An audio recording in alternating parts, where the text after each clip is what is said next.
नमस्कार, सत श्री अकाल, गुड मॉर्निंग। कैसे हो? तैयारी कैसी चल रही है? अभी नई नई एग्जाम हुई थी पटवारी की। एग्जाम के बाद बहुत सारे बच्चों की समझ में आती है कि ये मैंने गलत किया। कुछ लोग बुक वालों को गालियां निकालते हैं, कुछ अध्यापकों को निकालते हैं, कुछ मैराथन वालों को निकालते हैं। तो भड़ास कहीं ना कहीं निकालनी पड़ती है, इससे हमें आत्मिक संतुष्टि मिलती है।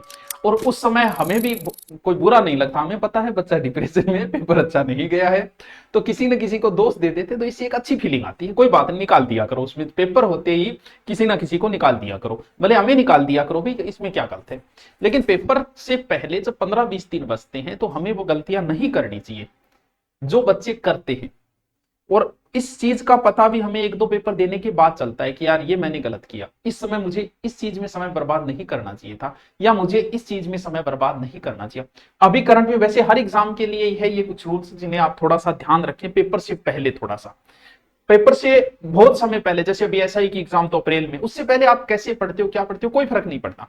आप 5 घंटे पढ़ो, 8 घंटे पढ़ो, आप कोचिंग में पढ़ो, आप ऑनलाइन पढ़ो, या आप यूट्यूब पे पढ़ो, कोई फर्क नहीं पड़ेगा। अच्छी तैयारी हो रही है, भले कहीं से पढ़ो, बस पढ़ो। लेकिन अंतिम समय के जो 15 से 20 दिन होते हैं वो बड़े महत्वपूर्ण दिन होते हैं।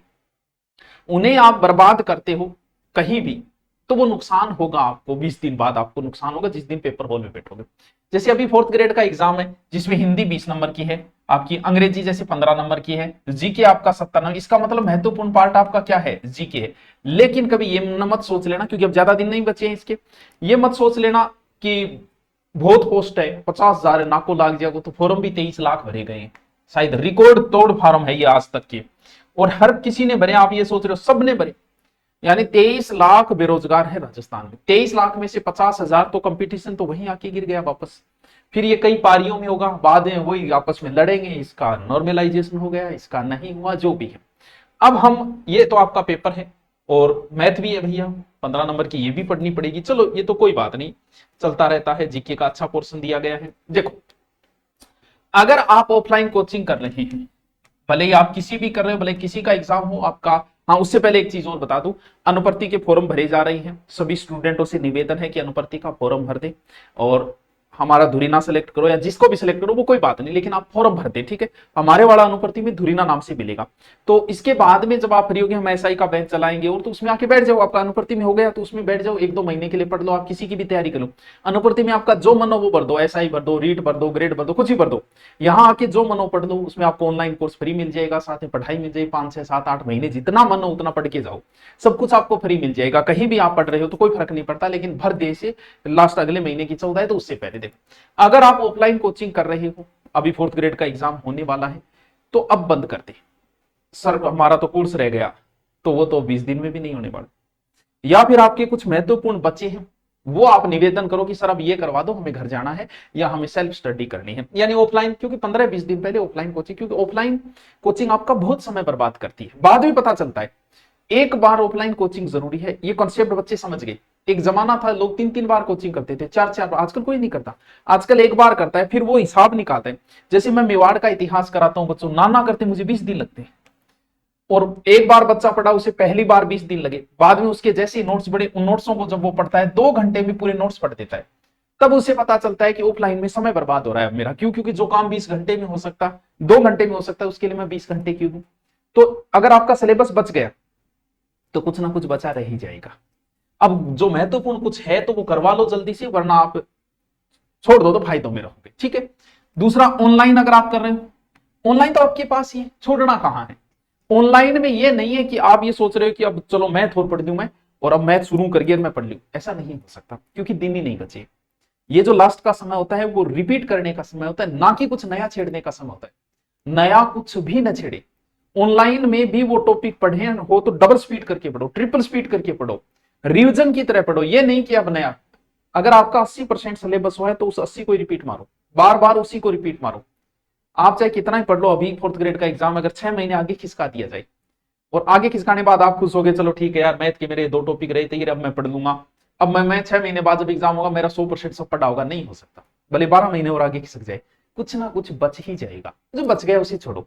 80-90% अगर आपका तैयार है तो उसे अच्छी तरीके से तैयार करो, इतने नंबर ले आओगे तो आपका काम बन जाएगा। तो ऑनलाइन में सिर्फ जो जरूरी है, अब 20 दिन बचे तो उसके लिए नया कोर्स खरीदने की जरूरत नहीं है। जो कोर्स है आपका उसको रिपीट मारते जाओ, रिपीट मारते।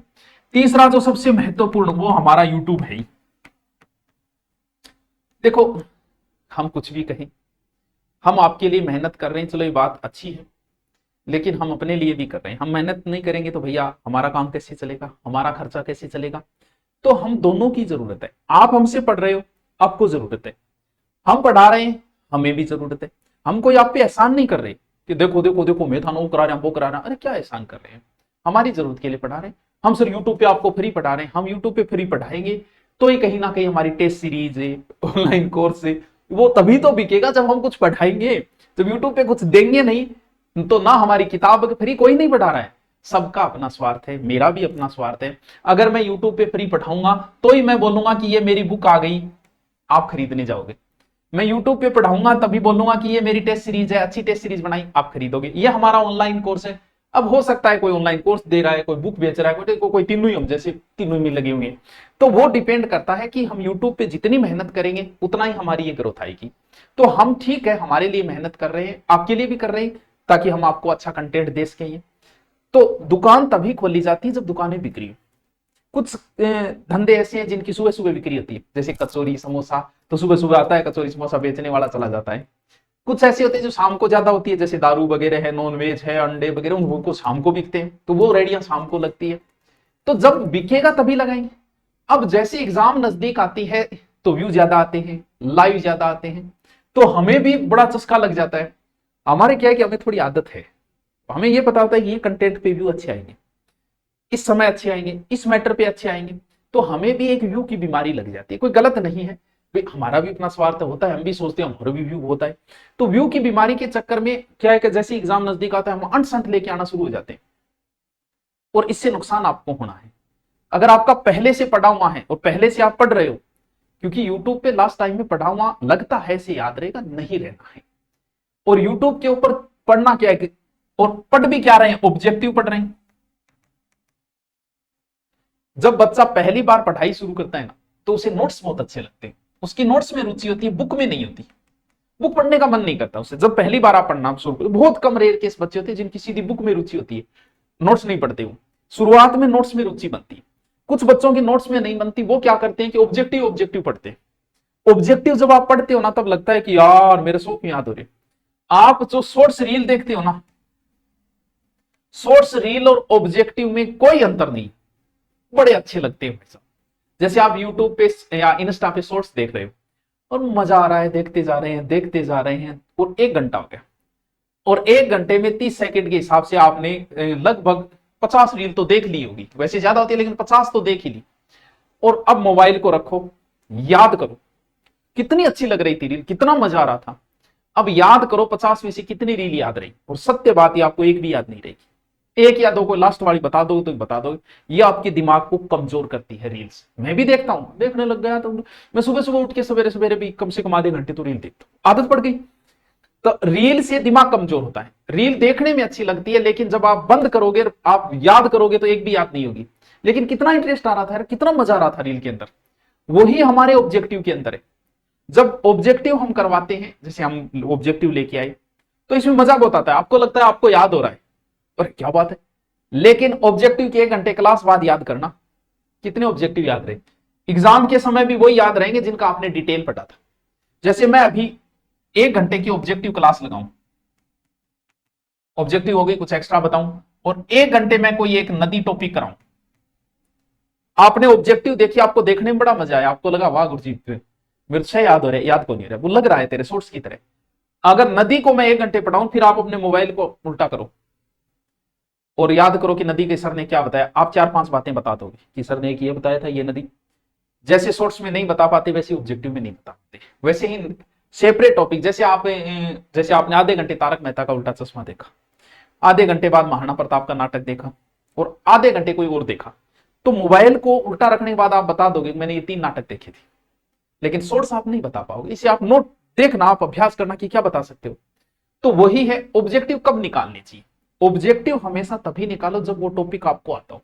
या तो गुरुजी पहले कह दे कि कल इस टॉपिक के ऑब्जेक्टिव होंगे, तो आप उस टॉपिक को पढ़ो, फिर निकालो, थोड़ा फायदा मिलेगा। अगर ऐसे ही सीधे बिना टॉपिक आप शुरू हो गए, कोई फायदा नहीं मिलने वाला। आपको वही ऑब्जेक्टिव याद रहेंगे जिनकी डिटेल आपको पहले से पढ़ रखी है। ऑब्जेक्टिव तैयार करने का एक तरीका यह होता है कि जैसे नदी टॉपिक आपने पढ़ा, अच्छे से याद करो, फिर उसके ऑब्जेक्टिव निकालो। ये सबसे बेहतरीन तरीका होता है। स्टूडेंट क्या करता है, इनको तो बहुत शानदार पढ़ता है टॉपिक को, ऑब्जेक्टिव निकालता नहीं है। इस वजह से उसको एग्जाम, क्योंकि एग्जाम तो ऑब्जेक्टिव है, एग्जाम के समय नुकसान होता है। 20 दिन बचे हैं आपके, और 20 दिन रोज 2 मॉडल पेपर निकालो। आपको अच्छा नहीं लगेगा मॉडल पेपर निकालना, हो सकता है, लेकिन आपको सिलेक्शन यही देगा। सर किसके मॉडल पेपर लेके, तुम्हारी मर्जी। क्योंकि रोज 2 मॉडल पेपर के हिसाब से अगर 20 दिन में 40 तो कम से कम है, मैं तो कहता हूं 3-4 निकालो। 40 मॉडल पेपर किसी एक मॉडल पेपर में होंगे ही नहीं, किसी के 10, किसी के 15, जैसे हमारे वाले हैं आप देखोगे 4th ग्रेड का है 15 है, लगभग ने 10 दे रखे हैं, किसी ने 15 दे दी, किसी ने 20 दे दी। तो सबके लिए क्या फर्क पड़ता है, मॉडल पेपर नॉर्मल से पैसे लगते हैं, जिसका मन करे उसका ले आओ, निकालो मॉडल पेपर निकालो। आपका सिलेक्शन, जो मॉडल पेपर है नंबर आ रहे हैं वही एग्जाम के समय। जब 20 दिन बचते, सुबह फिक्स बना लो कि एक सुबह निकालूंगा एक शाम को, यानी टेबलेट की तरह लो कि एक टेबलेट सुबह लूंगा एक टेबलेट शाम को लूंगा। सर नया टॉपिक नहीं छेड़ना है, जो आ रहा है, जो, क्योंकि नोट्स बहुत काम आते हैं, और नोट्स हमेशा एग्जाम के समय ही काम आते हैं। आपका पहले नोट्स समय बहुत बर्बाद करते हैं, क्योंकि नोट्स बनाने में बहुत समय लगता है, लेकिन बाद में, अब 20 दिन बचे, अगर आपने हिस्ट्री, ज्योग्राफी, कल्चर इनके नोट्स बना रखे हैं तो आप 20 दिन में 20 बार पढ़ दोगे इनको, लेकिन आप किसी किताब को 20 दिन में 20 बार नहीं पढ़ सकते। नोट्स पहले आपका समय बर्बाद करते हैं, बाद में आपका समय बचाते हैं। अब नया कुछ मत छेड़ो, नई कोई किताब नहीं लेके आनी है, सिवाय मॉडल पेपर और करंट को छोड़ के। अगर करंट आपके आता है तो लाओ, नहीं आता तो कोई बात नहीं। करंट और मॉडल पेपर को छोड़ के नई कोई गाइड नहीं लेके आनी, जो आपकी पहले है उसे पढ़ो, जो नोट्स है वो पढ़ो। नोट्स किसी दूसरे के नोट्स कभी काम नहीं आते, उसकी लिखने की अपनी लैंग्वेज है यार। वो जल को H2O लिख रहा है, तुम जल को जल लिख रहे हो, वो राजस्थान को RJ लिख रहा है, या राज लिख के बिंदी लगा रहा है, अपनी अपनी स्टाइल है नोट्स लिखने की। अपने लिखे हुए नोट्स ही मजा आता है, और एग्जाम के समय वही याद रहे उनको, फटाफट फटाफट फटाफट। अगर आपका कुछ बच गया, नोट्स कब, दूसरे के नोट्स कब यूज किए जाते हैं, जैसे अभी एग्जाम होने वाला है, 20 दिन बचे हैं, पॉलिटिकल आपकी हुई नहीं, पॉलिटिकल के आपके मान लो नोट्स बने नहीं, तो फिर आप पॉलिटिकल के जिन टॉपिकों के 5 टॉपिक आपके नहीं हुए उनके नोट्स ले आओ किसी और के, वो सिर्फ हेल्प के रूप में 15 या 20%। ये नहीं कि किसी दूसरे के ले आए, पढ़ने में लगे हुए हैं। नोट्स अपने हैंड राइटिंग होनी चाहिए, स्वयं के होने चाहिए। यानी अभी थोड़ा हमारे यूट्यूब पे भी कम समय दें, अपनी बुक्स को ज्यादा दें, स्वयं निकालें मॉडल पेपर, हो सके उतना मॉडल पेपर स्वयं निकालें। ऑनलाइन सिर्फ वही पढ़े जिनकी जरूरत है, कि मुझे जनसंख्या टॉपिक नहीं आ रहा, वो पढ़ो, ज्योग्राफी में जाके जनसंख्या स्पीड डबल करके उसको तैयार करो। ये नहीं पूरी ज्योग्राफी अब रटने लगे, ऐसा नहीं हो सकता, असंभव चीज है, क्योंकि अब समय नहीं बचा। अब जो पढ़ा है उसको रिपीट मारो, जितना ऑफलाइन को हो सके उतना जल्दी अब छोड़ दो, 2-4-5 दिनों में, कि ठीक है अब हमारा हो गया उतना हो गया, कोई बात नहीं, राम रूमी श्याम सुमी करो और पढ़ाई शुरू करो, सेल्फ स्टडी करो जितना ज्यादा हो सके, लेकिन मॉडल पेपर रोज दो। आपके 4th ग्रेड एग्जाम से पहले 40 मॉडल पेपर प्रत्येक बच्चे को आने चाहिए, प्रत्येक बच्चे के 40 मॉडल पेपर तो निकलने ही निकलने चाहिए। गुरुजी इतना, हाँ इतना पढ़ाई का अपना तरीका है, वो शुरू में तरीका अपनाया जाता है, बाद में नहीं। अब तो बस रिपीट मारते रहो। शुरू में कुछ लोगों क्या होते हैं, पूरा पेज पढ़ जाते हैं, पढ़ने के बाद समझ में आया कि दिमाग तो कहीं और था, मैं पढ़ता जा रहा था। ऐसा होता है, सबके साथ होता है। क्यों? क्योंकि हम में ध्यान करने की प्रक्रिया नहीं है, इसलिए हम एक जगह ध्यान नहीं लगा पाते। जिन लोगों को शुरुआत में पढ़ते रहो, जो अपना ध्यान नहीं लगा पाते, उनको हमेशा साथ में रफ कॉपी रखनी चाहिए और पेन चलाते हुए लिखना चाहिए, ताकि जिनका ध्यान भंग हो, जिनमें एकाग्रता आ गई ना, उनको किसी जरूरत नहीं है, वो सीधे बुक पढ़ो, बुक में हाईलाइट कर दो, मार्कर रखो, जो भी। लेकिन शुरुआत में हमारा ध्यान नहीं लगता, हमारी एकाग्रता नहीं आता, हम पढ़ते रहते हैं, हमारा दिमाग कहीं और जला रहा है। वही बात, हम भोजन खा रहे हैं, सोच कुछ और रहे हैं, हम गाड़ी चला रहे हैं, सोच कुछ और रहे हैं। क्यों? क्योंकि हमारे दिमाग की विशेषता है कि जहां है वहां वो टिकता नहीं है। लेकिन जब नहीं टिकता तो उसको टिकाने के अपने तरीके हैं। तो उस तरीके में यह है कि जब आप पहली बार पढ़ रहे हो, किसी भी टॉपिक को पढ़ रहे हो, जैसे आप एकीकरण पढ़ रहे हो, तो आपके बराबर में रफ कॉपी चलनी चाहिए। आपने पढ़ा कि एकीकरण जो है 7 चरणों में पूर्ण हुआ, तो 2 तरीके हैं, या तो आप 7 लिख दो या चरण लिख दो, दोनों में से एक चीज, या तो प्रश्न लिखो या प्रश्न का उत्तर लिखो, बराबर पेन चलना चाहिए। एकीकरण में 8 वर्ष 7 माह 14 दिन लगे, या फिर आप ये लिख दो समय, एकीकरण के समय इंग्लैंड का प्रधानमंत्री एटली, या तो एटली लिख दो या PM लिख दो। एकीकरण के समय वायसराय माउंटबेटन था, या तो माउंटबेटन लिख दो या वायसराय लिख दो। एकीकरण के प्रथम चरण का नाम मत्स्य संघ है, या तो प्रथम चरण या मत्स्य संघ, बराबर चलता रहना चाहिए, बार बार रिपीट करते हुए। अब आओ, अब आपने प्रश्न लिखा या उत्तर लिखा वो आप जानो। मान लो कि आपने उत्तर लिखा, तो आप देखो ये 7 के चरण, 8 7 14 भाई 8 7 14 क्यों आप भूल गए?